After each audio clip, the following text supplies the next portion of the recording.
Hello, and welcome to bonus episode number 56 of the Culips English podcast. I'm your host, Andrew, and I'm very happy to be here with you today. Thanks for joining me for an English study session. What a great way for us to kick off a brand new week together. So in our bonus series, you'll improve your English through listening to interesting stories from my everyday life, my everyday adventures as a Canadian living abroad in South Korea. And in each episode, I also break down, explain, and teach you about a useful English idiomatic expression that I recommend adding to your vocabulary to make your English pop and make it stronger and more natural. There's a 100% free transcript for this episode, and it comes in an interactive version that's great for studying with if you're using your phone or tablet or computer, or alternatively, there's a PDF version that you can download and print out. So the choice is yours, and to get the transcript, you can just visit the link in the description for this episode, or visit our website, which is culips.com. Now, before we get into the story for this week, I have a huge announcement that I want to make, and it's very exciting to me, so I hope you will enjoy this good news too. So late last week, we launched our very own Culips Discord server, and I'd like to invite you all to join me and the rest of the Culips community there. If you don't know what Discord is, let me briefly explain. Essentially, Discord is an app, and it provides a platform or a virtual place where people can talk to each other and hang out together. It's kind of like a virtual meeting place where you can have conversations using text or voice or video or pictures, and you can join our Culips server, and there you'll be able to do all of these things: chat, share pictures, share videos, and even talk with others using your voice. And something that's been on our to-do list here at Culips for a very long time is to provide this kind of space where our community can hang out together and interact with each other, and most importantly, improve our English together. And for many of you listening to this episode right now, Culips is kind of like a one-way communication, right? My co-hosts and we make the podcast and we post it online, and then people just like you are doing right now, download it and listen to it and learn English with it. And of course, that's awesome, and I love that, but it's kind of a one-way street, right? You get to hear a lot from me, but I don't really get to hear from you very often. And we have a huge community of listeners from around the world, but how often do you get to interact with the other Culips listeners? Probably, I'm guessing the answer for many of you is not too often, right? Well, we want to change that because everyone who listens to Culips is here with the same goal, and that is to improve your English communication skills. And the first step in doing that is that we here at Culips want to provide a place where we can all communicate easily with each other, of course through text like sending messages, but also most importantly for actually speaking with each other. And I know that many of our listeners come from places where there aren't too many English speakers around. So we're hoping that we can solve that problem of having no one to talk to by having a Culips Discord server.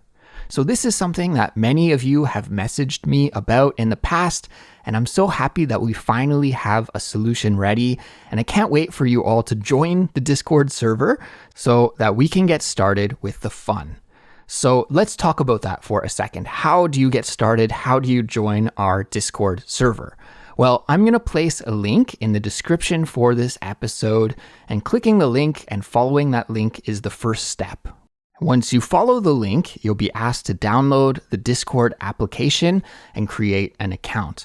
And of course, you can download Discord on your phone for iPhone or Android, or you can download it for your computer, for Apple computers, or for Windows computers, or whatever you use. You can download the application for free, create an account for free, and join the Culips Discord server, of course, for free as well. So clicking the link is the first step, and then making your account and joining the Culips server. And then you're in. And of course, if you are a Culips member, then we are going to make some special content for you on our Discord. You guys keep Culips going with your support, so we want to give back and say thanks for supporting us. So if you are a Culips member, then you'll also have access to a special member-only section of our Discord server, and that's going to be reserved only for members, and we're planning to do some extra special things there, like have a conversation club and more. So we'll be announcing about that in the near future, so just please stay tuned for those updates. Now, I actually made a tutorial video explaining how to join our Discord server, and if you're a Culips member, how to join the member-only section. And I'll post the link to that video in the episode description too. I know that's a lot of links that I'm going to be posting, but everything that you need to get up and running with our Discord will be in the episode description. If you're not too tech savvy, then you might want to watch that tutorial video. I recommend it. It will just walk you through how to get started. And finally, as a kickoff and a grand opening party for our Discord server, I'm going to be jumping online and hosting a live stream on the server this week. In fact, it will be happening very soon on Tuesday, June the 6th at 8 p.m. Korean Standard Time.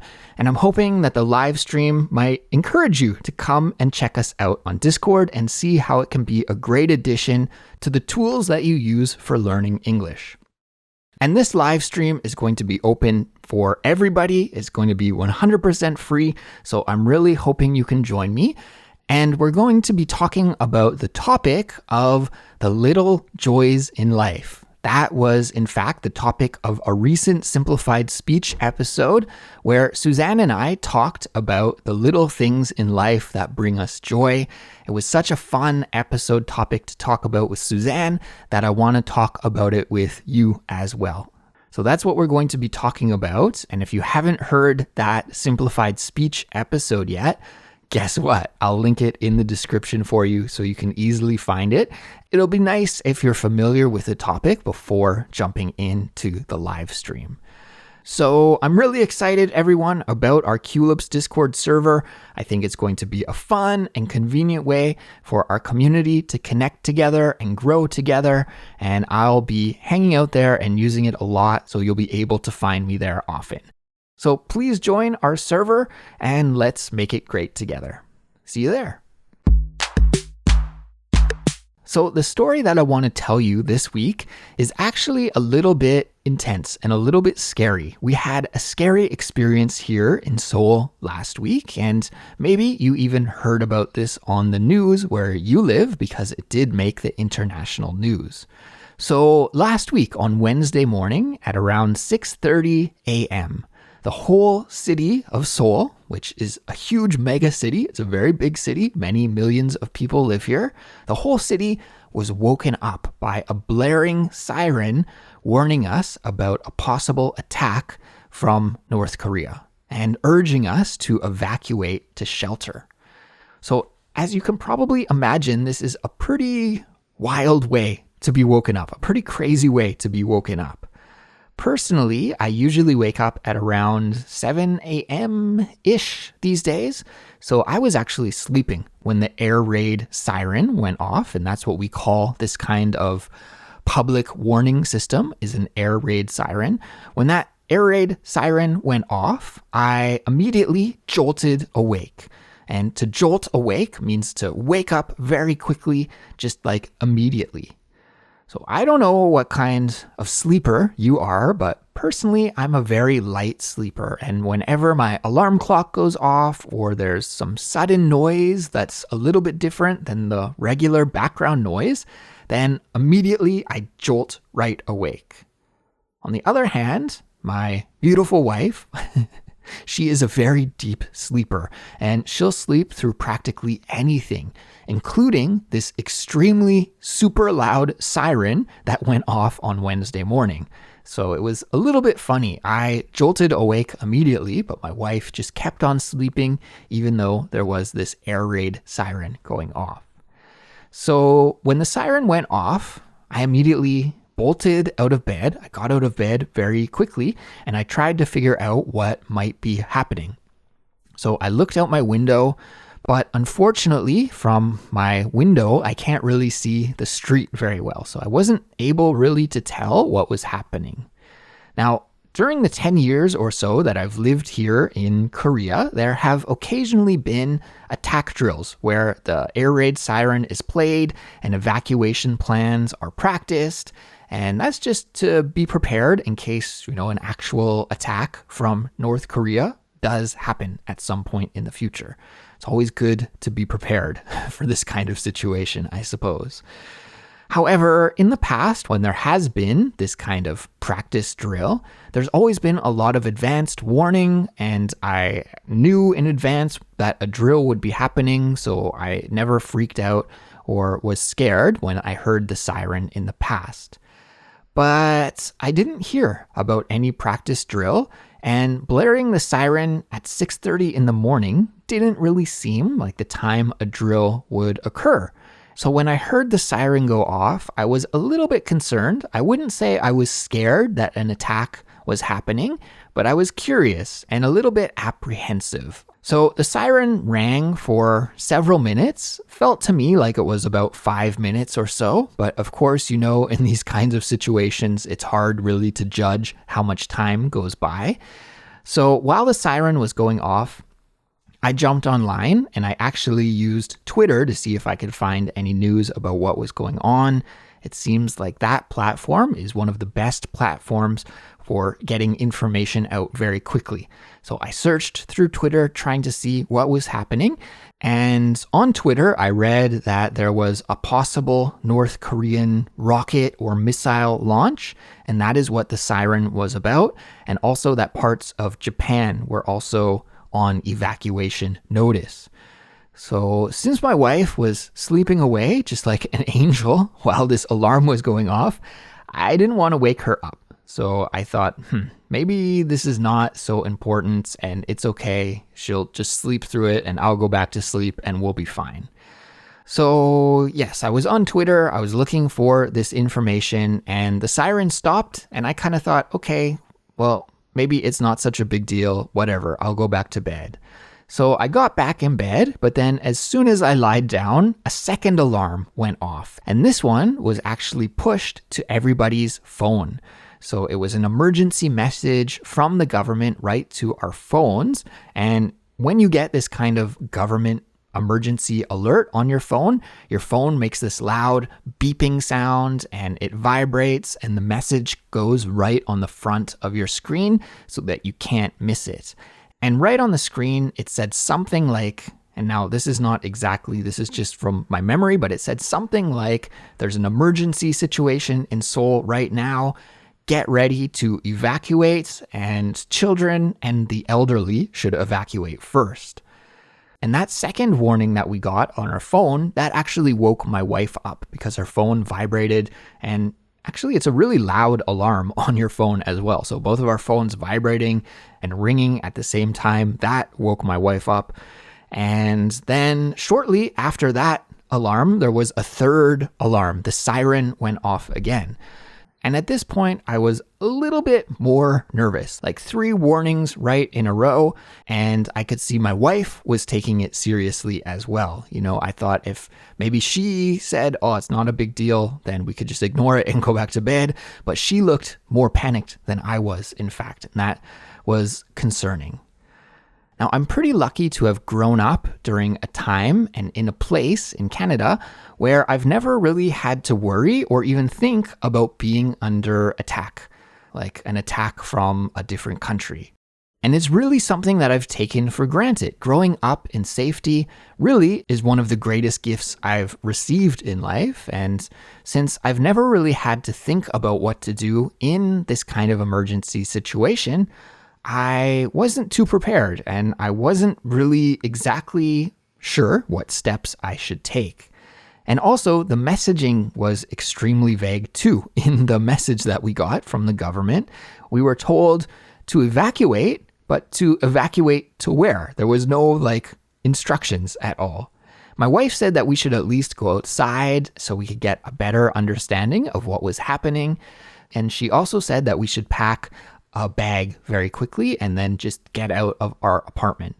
So that's what we did. I got back out of bed, I quickly got dressed, and I grabbed my backpack and I tossed in some water and my passport. My wife did the same. She tossed in a few things in her bag very quickly. And then I woke up our dog, Pinky, who is deaf. And so he just slept through all of the siren noises like a champ, just like my wife originally did too. So in a matter of minutes, really in 3 or 4 minutes, my whole house went from sleeping to out on the street trying to figure out what was going on, what we should do, and if there really was an attack on Seoul and what exactly was going on. Now, I do know for a fact that many Korean people don't take North Korea very seriously. This is actually something that I get asked here a lot on Culips, is about my perception of North Korea. Of course, it is a really unique, special place. There's no place quite like it on Earth. I won't go into all of my thoughts on North Korea right now, but I will say that the North threatens South Korea so often that it's like the boy who cried wolf. You know that story, right? The boy who cried wolf. It's an ancient Aesop's fable, and if you're not familiar with it, I'll give you the quick summary. So essentially, in this fable, there's a boy and he takes care of sheep in a village. And one day, this boy feels bored and decides to play a trick on the other villagers. So he shouts, "Wolf, wolf," pretending that there is a wolf attacking the sheep. And so all of the villagers run to help him and to fight off the wolf, but they find out that the boy is lying and there's no wolf. But the boy thought it was funny and amusing, so he tried the same trick again. So the next day he shouted, "Wolf, wolf," and again all of the villagers came to help him and to fight off the wolf, but again there was no wolf. And then one day in the future, a real wolf came and started attacking the sheep. And the boy was scared and shouted, "Wolf, wolf!" Again, for real this time, there actually was a wolf attack. But the villagers thought that again, he was lying. So this time they didn't come and help. And the boy was left alone and the wolf had a nice meal and enjoyed eating one of the sheep. So the moral of this story is that if you lie all the time, then people will stop believing you, right? And I think this really applies to North Korea as well because of all of the lying that North Korea does. And because North Korea is always lying and trying to manipulate governments around the world, many people here in South Korea don't take the threats from North Korea seriously. So something else that I want to mention is that occasionally, from time to time, I wake up quite early in the morning to take our dog Pinky outside to go pee. Sometimes Pinky wakes up quite early, around 6 in the morning or so, and I'll take him outside to do his business. And in general, my perception of Korea as a foreigner who has lived here for a long time is that it's not an early morning place. When I'm out and about with my dog in the early morning, there are usually not too many people out, and it's a very quiet place. At least the streets in my neighborhood are super quiet and deserted around that time. Often I won't see anyone at all, and it's just really different from back home in Canada, where at that time there's usually people jogging or out for a walk or exercising in the morning, and coffee shops are open, and there would be customers in the coffee shop getting their morning cup of coffee and starting their day. That kind of morning activity is pretty common where I come from. But here in Korea, it's not really the case, and it's quiet early in the morning. Coffee shops are closed until around 11 a.m. or so. So it's just a much different place in the morning. It's the land of morning calm, as the cliche goes. So anyways, I'm telling you this because I know what my neighborhood usually looks like at around 6:30 in the morning. And when my wife and I, when we left our apartment to go outside on Wednesday because of the evacuation alert, I noticed that the street looked different than it usually does. Instead of the street being empty and quiet and deserted, there were maybe 15 or so people on the street, kind of just standing around looking like, what should I do? They had that kind of expression on their faces. And I guess probably I had that kind of expression on my face as well. Many people were still in their pajamas, Some of them were holding dogs, just like I was holding Pinky. And we were all just kind of wandering around with no special plan in mind, but we were kind of trying to get a grasp on what the situation exactly was. So at that moment, when I saw that there were Korean people taking it seriously and my wife was taking it seriously, I got a little bit more worried. Now, of course, I wasn't freaking out or anything. I was very calm and I thought this is probably not a real situation, but still in the back of my mind, there was 10% doubt, like what exactly is going on here? Because I knew at that time in the morning that there usually aren't people out and about. And I also know that most Korean people don't take the threats from North Korea seriously at all. But because there were people out on the street, I thought, maybe, is this actually a real emergency situation? And to make matters even worse, my wife was trying to find information online, but instead of using Twitter like I did, she used Korea's top portal website, and that website was down. It wasn't working. So of course, in retrospect, it makes sense. This alert goes out and suddenly everybody in Korea goes to that portal site to try and find the news. And because of the huge sudden spike in web traffic, then the website went down. But my wife was saying like, oh my God, did their servers get attacked? Is this what the alert is about? Like, is the website down because of traffic or is it because of something else? And so that also wasn't very reassuring. But something that was a little bit reassuring was, although there were many people outside kind of standing around trying to figure out what to do, at the same time, there were people wearing business attire, wearing suits and ties and dressed up in business clothing, heading to the subway to go to work. Of course, it was early on a weekday, right? So people have to wake up and go to the office. And that was a little bit reassuring because I thought surely if it were truly an emergency situation, then those people wouldn't be commuting to work, right? Well, never say never. I know there is a pretty intense work culture here in South Korea, but at least in my case, if I knew 100% that the city was under attack, I wouldn't be going to work, I don't think. So all in all, it was a confusing situation. There seemed to be a mix of people who were taking the warning seriously and then others who were ignoring it and just continuing on with their regular lives. Anyways, my wife and I had a destination in mind of where we thought it would be a good place to go if the emergency indeed was real. And so we started walking in that direction. Then suddenly another alarm was sent out, and this one was actually a reassuring message to receive because it said that the alarm was sent out in error and there wasn't actually an emergency situation after all. So yes, very relieving. Both my wife and I, and probably everybody else living in Seoul, were very happy to hear that. To be honest with you, I really thought deep down that that was the case anyways, but to hear it officially was reassuring. And afterwards, we learned that what happened was that North Korea tried to launch a spy satellite, and the rocket that launched that satellite, or tried to launch the satellite, I suppose, failed and it crashed into the sea off the west coast of Korea. So all in all, it was a false alarm, and for that, I'm really thankful.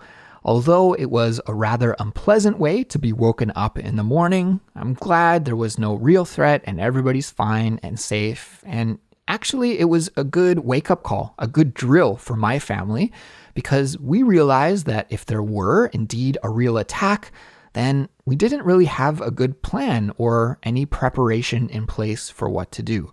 So a little later that day, my wife and I talked about some things we should do if there is ever a real emergency situation in the future. God forbid, of course.